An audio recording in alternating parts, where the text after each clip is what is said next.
Good evening, everyone. Today, let's take a journey into the heart of your computer. Let's explore what makes it tick. At the core of it all, we have the CPU, or Central Processing Unit. Think of it as the brain of your computer. It's responsible for executing all the instructions and calculations to make your computer work. Next up is the motherboard. This is like the central nervous systems of your computer. It connects all the different components together, allowing them to communicate and work in harmony. Now, let's talk about RAM, or Random Access Memory. This is the computer's short-term memory. It stores the data that the CPU needs to access quickly. The more RAM you have, the more programs you can run smoothly at the same time. For long-term storage, we have the hard drive, or SSD. This is where your operating system programs and files are stored. SSDs are generally faster than traditional hard drives. If you're into gaming or video editing, you'll operate the graphics card, or GPU. It handles the processing of image and video, taking the load of the CPU. All this processing generates heat, so we need a cooling system. This usually involves fans and heat sinks to keep the components from overheating. The power supply is like the hair, pumping electricity to all the components.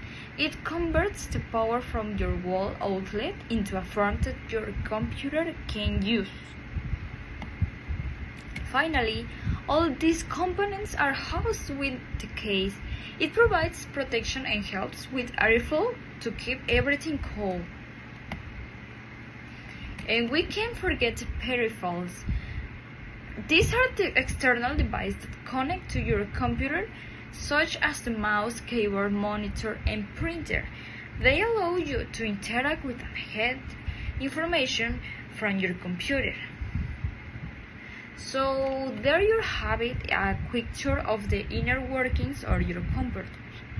Each component plays a vital role, and together they create the amazing machine that we use every day. Hi, I'm going to explain how does the internet works.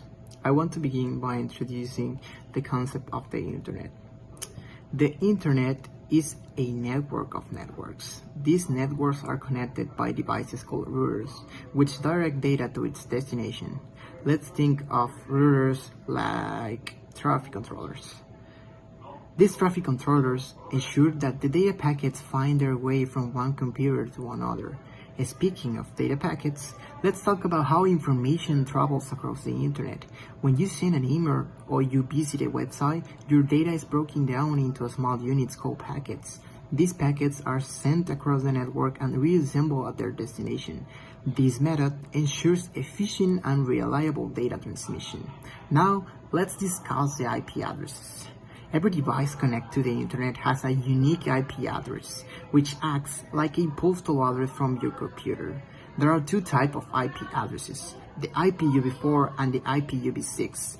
The IPv4 addresses are shorter and more common, but the IPv6 comes providing a much larger pool of addresses to accommodate the growing number of internet-connected devices.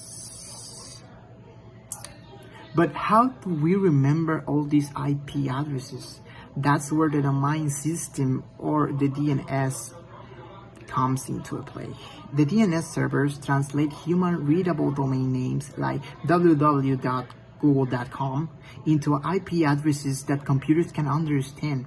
This process makes it easy for us to navigate the web without needing to remember complex numerical addresses. But let's not forget about the protocols that make internet communication possible. The most important ones are the transmission control protocols, the TCPs, or the Internet Protocol, the IP, collectively known as TCP/IP. TCP ensures that the data is transmitted accurately and in the correct order. while IP handles the addressing and routing of data packets. Another crucial component of the internet are the servers. Servers are powerful computers that store and manage data, make it accessible to users over the internet. When you visit a website, your computer sends a request to the server hosting that site, and the server responds by sending the request data back to your computer. The internet is a complex and sophisticated system, but it's also incredibly resilient. It's designed to withstand failures and reroute data to alternative paths if it's necessary. This robustness is one of the reasons why the internet has become such an integral part of our daily lives. In summary, the internet works through a combination of interconnected networks, routers, IP addresses, DNS servers, and protocols like TCP/IP. It's a marvel of modern engineering that enables to communicate, share information, and access a world of knowledge with just few clicks. And that will be all by this part. Hey everyone, I want to talk to you about an interesting topic called the ethics. I want to begin by a short slogan about this that I write by myself, that it's ethics is the foundation of trust and integrity, guiding the actions and decisions to create a better, fair world for all. Well, the first point that I want to touch for saying something, it's what are ethics? Well, I can define the ethics that it's a branch of philosophy that studies what is the good of or bad morality, right or wrong, and help us to define the condition of good choices. Continue with that. I want to continue with the importance of ethics. Well, the ethics help us to make decisions that are the best interest of the people, following the ethical principles builds to the trust and compassion, and guide us to make an ethical decisions. And then you can identify the values and principles that are important to you and others, and considering the potential consequences of your choices, making choices that align with our values and principles. In conclusion, I want to say that ethics shapes of our character and the society, ensuring that the actions reflect fairness, responsibility, and respect of others, building a more just the compassionate world. That's it for today. I want to say goodbye for everyone.